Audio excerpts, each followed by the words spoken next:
महाराष्ट्राच्या विधानसभेमध्ये मी भाषण करत असताना मराठा आरक्षणावर ज्यावेळेस मी बोलत होतो त्यावेळेस मी सांगितलं होतं की सरकार मराठा समाजाची दिशाभूल करत आहे. या सरकारला ओबीसीमधून आरक्षण देणं हे शक्य नाही, परंतु सगळ्या सोयऱ्यांचेच ओबीसीमधून आरक्षण देऊ असं गिरीश महाजनांनी त्यांना लिहून दिल्यामुळे हा समाज आक्रमक झाला.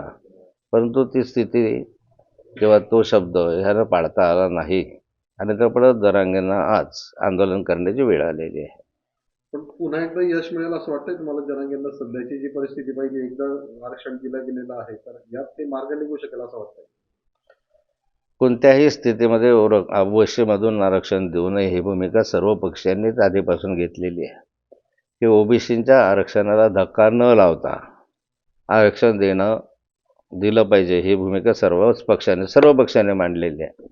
आणि त्यामुळे कुठल्या तरी ओबीसीच्या मधनं आरक्षण काढायचं आणि मराठा समाजाला द्यायचं हे तूर्त तरी या सरकारला शक्य दिसत नाही.